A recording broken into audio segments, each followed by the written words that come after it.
Okay. I want you to know that I feel healthy, I feel happy, and I feel terrific. And now, come on now. I feel healthy, I feel happy, and I feel terrific. You know, I tell you what, I want to show you something I have here.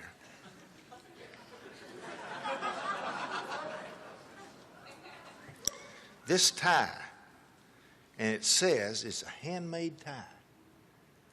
The silk is handmade. Then the silk was laid on a table and cut, handmade, hand by hand. And then it was woven. You know, you buy a lot of print ties, where they print something on the tie and they do it with a big print machine. But this is all hand woven and hand tied. And it says on here in white, I feel healthy. In red, I feel terrific. And in blue, I feel fantastic. I feel healthy, I feel happy, I feel terrific. Now, let me ask you a question.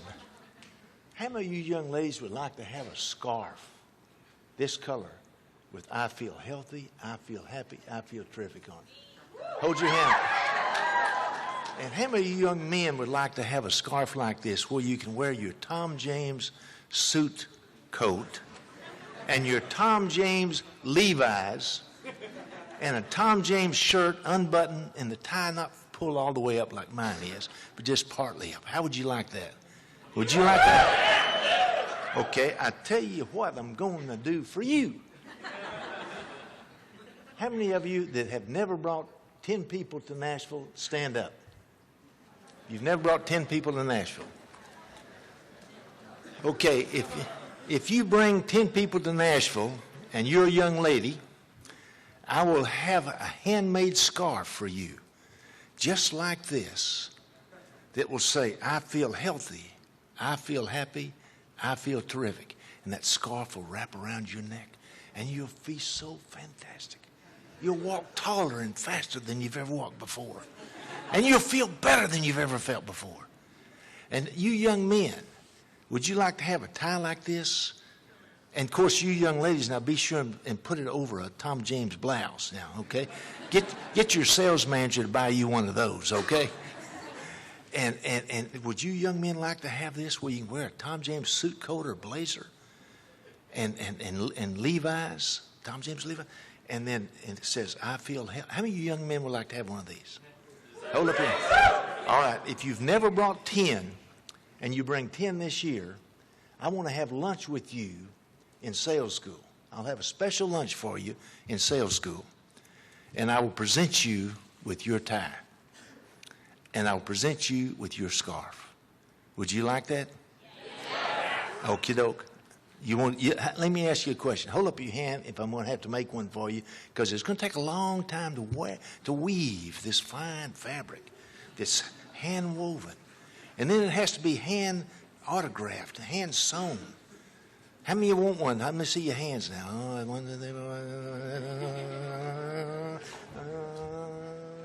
I got it. Okay.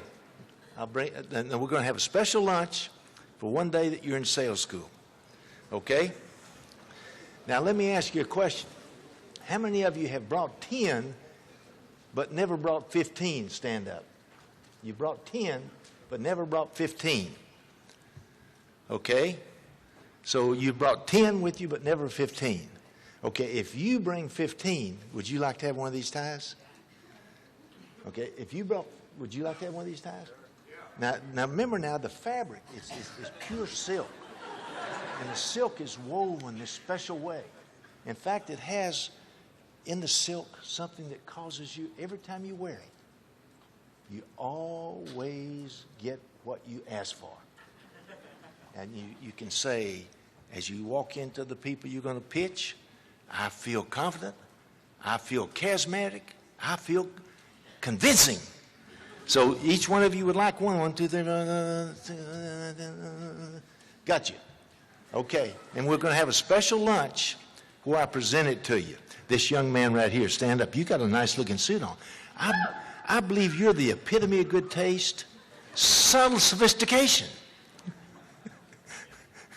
All right, now, how many of you brought 15 but never brought 20? Stand up. You brought 15 but never brought 20. Okay, 1, 2, okay. 3, 4, 5, 6, 7, 8, 10, 11, 12. Okay, now if you bring 20 this year, then we'll have a special lunch together, and I will present you with this handmade silk, and the young lady over there with the wonderful scarf to go around your neck. Would you like that? Would you like one of those? Now, wait a minute. Somebody stand up again if you brought 15 but not 20, because I didn't get to count all of you. Yeah, I saw you. There's one. Yeah. Okay. Yeah, I know one there. All right. I got you. All right. Now, if you brought 15 but never brought 20, that's what you'll get at a special luncheon. Now, everybody's brought 20, stand up. At least 20 people stand up. Okay. And who is that over there? Is that Omar? Omar. All right. Where is the young man that was born in Israel and lived there 12 or 13 years and then, huh? Oh, there he is. There he is. See, he also, I believe, is the epitome of good taste and subtle sophistication, don't y'all think? He had 24. Is that right? 23? And the first year you had 17. 17 and then 24. Now, you know, one thing we want to do in life is never, I want to share something with you. Never let the past dictate what you're going to do in the future. A lot of people make a mistake in that they let the past dictate what they can do in the future. Virgie doesn't do that. Virgie has drive, initiative, determination. She is unbelievable. I really appreciate you, Virgie, and I really appreciate being in business with you. You're fantastic. And so now, how many have brought 20? So if you bring 30, you'll get this tie. This says, I feel healthy, I feel happy, I feel terrific. Now, the rest of them that brought over 20, stand up. Here's one. Where else? Okay, one. Okay. And so how many's brought over 30 but never brought 40? I remember Carl Staninsky, a student at Texas A&M. The first year he took a crew out, he had 43. That's pretty good, isn't it? Okie doke. Now, would it be all right if y'all, if I just leave my vest untied, undone, where you can see this wonderful tie? You know, when I wear this tie, I just walk a little taller, feel a little better, and move a little faster. And at my age, move a little faster always helps. Well, it's great to be before young people that ask nothing of no one other than the opportunity to step out and stand on your own 2 feet and achieve and accomplish and be and do because what you do. You're unique and unusual and extraordinary. You're dazzling, daring, and dynamic. You're dynamic, magnetic, spectacular, and incredible. So but you know, when I sold books, I believe I had an advantage that none of you had. And so if you had had the advantage I had, y'all would have really sold a lot of books. Because I would tell Miss Jones now, Mrs. Jones, do you want to get some of these books? Don't you want to get some of these books, Miss Jones? Now, Miss Jones, put your name right there. See, that's what's called browbeating them.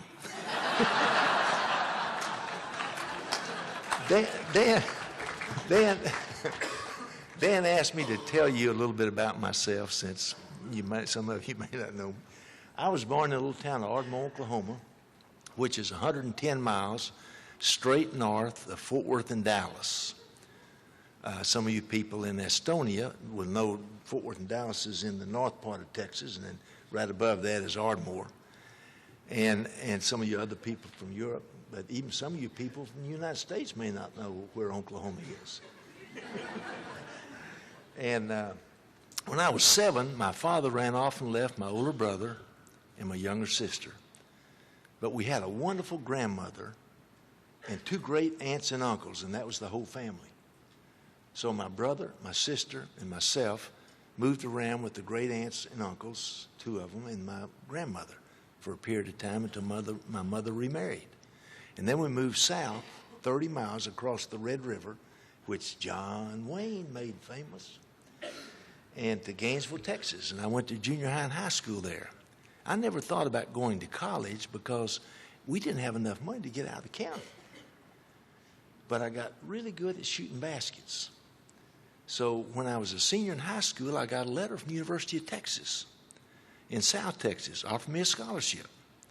Then I got a letter from Baylor University, which Ken Starr is the president of Baylor University now, and he sold books for 3 summers. And then I got a letter from TCU in North Texas, the Horned Frogs, who had a pretty good football season this year and won the Rose Bowl.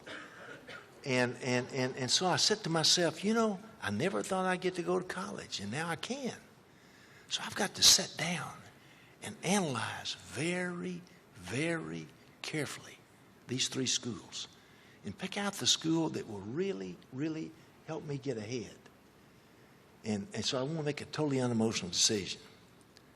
So I chose TCU because it was 30 miles where my girlfriend was going to school.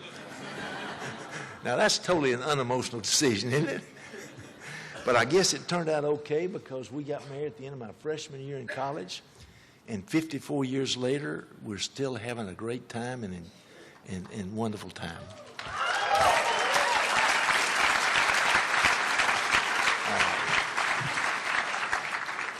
You know, my senior year, my freshman year, about a week and a half before school was out,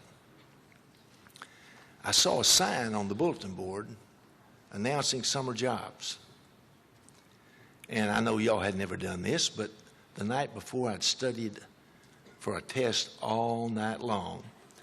And so at lunch, I ate the athletic dorm, and I told this track guy, I said, I'm going to go to that meeting. Are you going? He said, I'm going. So after I had lunch, I went back to the room and laid down and take a nap, slept through the interview. So I saw him that night at dinner, and he said, what is this? He said, that's school out about 14 miles from 14 blocks from where we go to school. Somebody there wanting people to sell books during the summer. And I said, okay. He said they make sometimes $400 a week. Now keep in mind this is 1956. I said $400 a week. That's pretty good. So I called him and went out, and he gave me an application and a contract. An application. So I sent that to Fred Landers at the Southwestern Company. And Fred Landers wrote me a letter back. And he said, young man, we have just a few spots left for sales school. But if you can get the contract in with the letter credit in the next 3 days, you will have a spot in sales school. So I drove 75 miles home, got that letter of credit signed. I think you call it letter of endorsement now. And I sent it in to Mr. Landers, and he wrote me back and says, come to sales school. So I got married on a Saturday night, got in the car and drove before they had the interstates from Fort Worth, Texas, all the way to Nashville, Tennessee. Well, Gainesville, Texas, all the way to Nashville, Tennessee. And that was my honeymoon. So how to imagine that we stayed married 54 years? I'll tell you how. When we got married, I told my wife, now look, I'm the man of the house. I'm going to make every major decision, and you can make all the minor ones. And in 54 years of marriage, we've had no major decisions to make. She's made them all.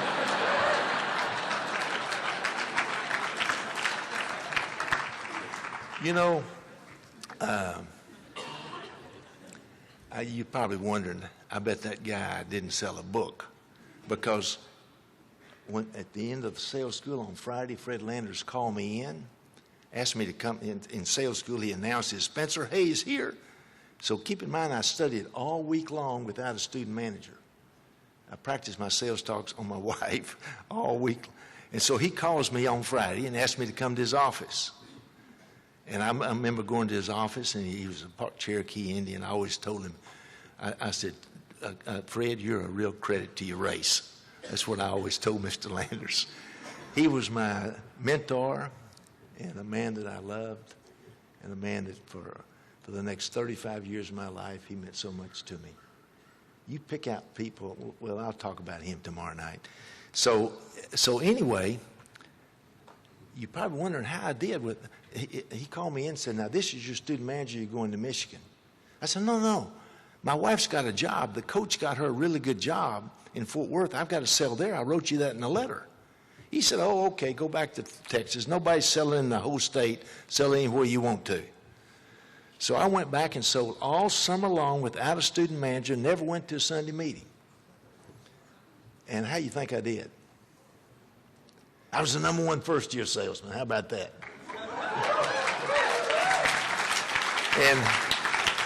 But, however, some things didn't work out so well. Because my first team, I took 7 people, and only 1 finished the summer. So I remember when Mr. Landers came back after my second summer, we had lunch when he came back to Fort Worth, and he said, okay, how many students you have coming down to first interview today? I said, not any. He said, what do you mean not any? I said, I'm going to go back and sell because I love selling. But I said, I'm not going to fool with recruiting people. I said, you know, I took 7 guys, only 1 finished the summer, and he didn't do anything. And I said, I didn't like it. I said, you know, I spent all that time, I didn't make any money, and it was discouraging, and I just hated it. And I remember he had kind of a high-pitched voice. He said, Spencer. He said, let me ask you a question. Why do you think you like selling? I don't know. He said, could it be because you do well at it? And I said, I guess. He said, well, you failed as a leader. If we could teach you how to do well as a leader, then you'd like leading. And I said, no, I don't think so. But 2.5 hours later, I said, okay, I'll go back to the campus and bring some people down. He had convinced me to come back and take another crew. And that's when I took the 15. You know, every morning when I get up, you know what I do? I go in the bathroom and I say, I feel healthy, I feel happy, and I feel terrific. And the first time I say that, my head hurts, my back aches, and I say, I want to go back to sleep for another hour.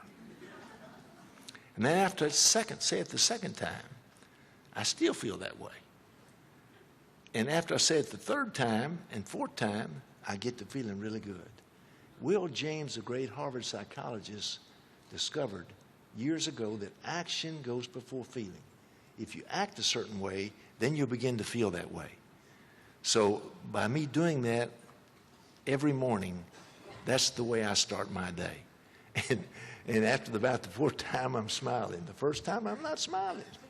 The second time, I'm not smiling much, but the 4th time, I'm smiling well.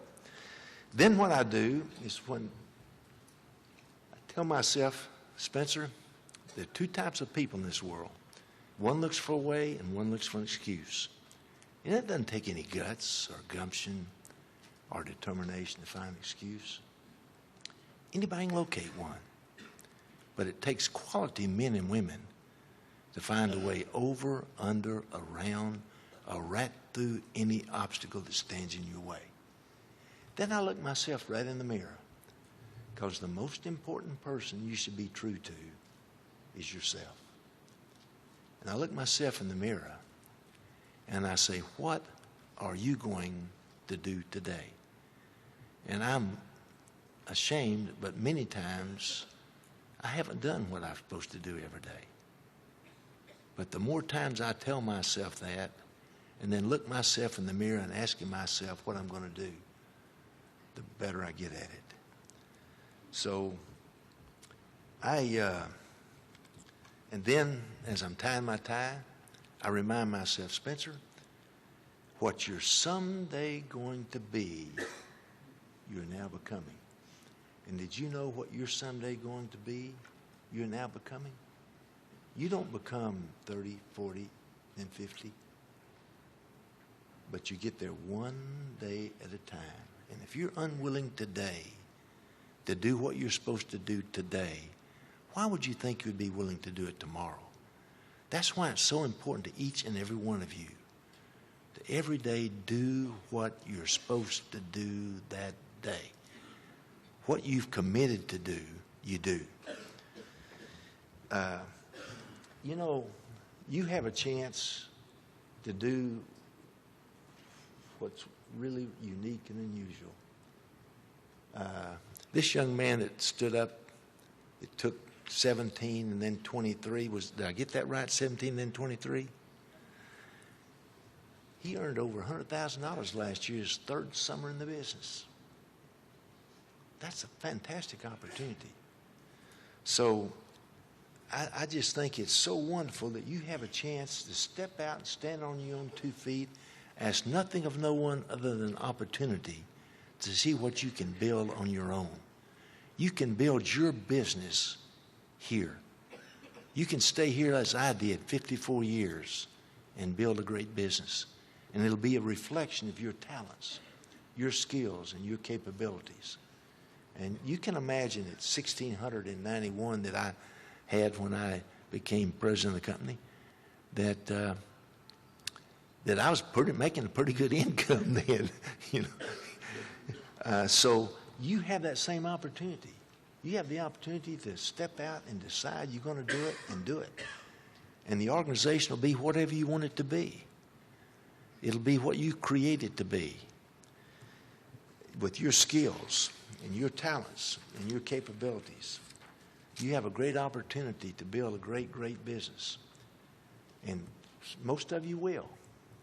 But if you don't, you can do like Jeff Dobines did. Jeff Dobines sold for 4 summers, and now he is president of Southwestern Financial Services. And you can do what Kevin Hawley did. He sold for 6 summers. He's head of sales for a great American company. Or you can do what Dustin Hillis and Roy Vaden did and start Southwestern Consulting Company. And also that great man that's here tonight with us, it's the most fantastic seller. Where is he? I met him when I came in. Where is he? Stand up. Yeah, there he is right there. Mr. Brown. And so stay 54 years like I have and make your career here. And, you know, then you'll be standing up here. So set high goals. Most important thing, and like I said earlier, don't let the past dictate or determine your future. A lot of people make a mistake of saying, oh, since I did that, I can't do but just this. Don't let the past dictate your future. Set high goals and remember what Will James said, that action goes before feeling. You act a certain way, then you feel that way. Use good self-talk. I use good self-talk all day long. I traveled with a man recently, and our plane was about 45 minutes late. And he said, oh, blah, blah. And I won't tell you some of the words he said because, you know, he believed in swearing sometimes. And he said, it makes me so mad. I said, let me ask you a question. If that's the worst thing happens to you in your life, you're in great shape. If this is the worst thing happens to us, that the plane's 45 minutes late, we're in great shape. And then they announced it's going to be another 30 minutes late. And I said, look, if that's the worst thing happens to us in life, we're in great shape. So practice good self-talk. Tell yourself that day by day, in every way, by the grace of God, I'm getting better and better. I do that regularly. Day by day, in every way, by the grace of God, I'm getting better and better. I can, I will, I'm going to. And I remind myself regularly what I said earlier tonight, the 2 types of people, one looks for a way and one looks for an excuse. Make up your mind you're going to find a way over, under, around, right through the obstacle that stands in your way. And before I go in to make a sales presentation, that's what I do. Henry Bedford asked me to go down to Austin and do some work for Great American, and I made sales presentations one whole day. And before I'd make each one of them, I did what I said earlier tonight.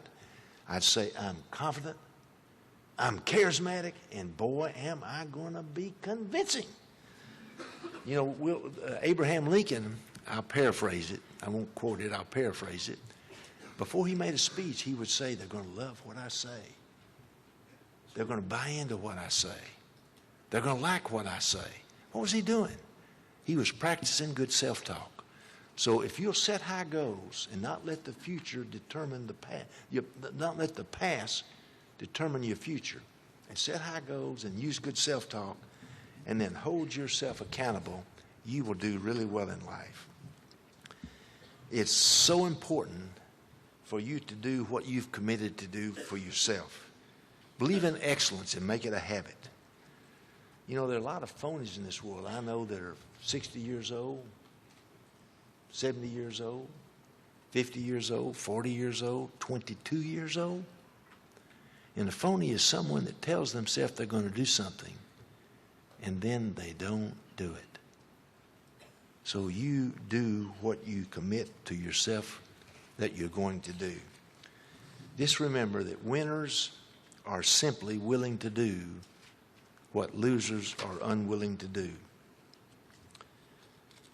And let me share something with you. What you do is so important.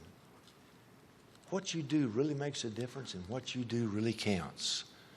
You give people an opportunity to have more confidence in themselves, learn skills like you've learned. So when you recruit people, you provide a wonderful, wonderful service. So what you do is so important.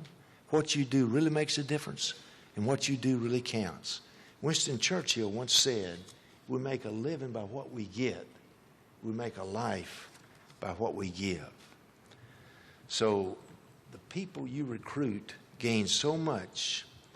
They learn to begin to overcome the fear of failure and the fear of rejection.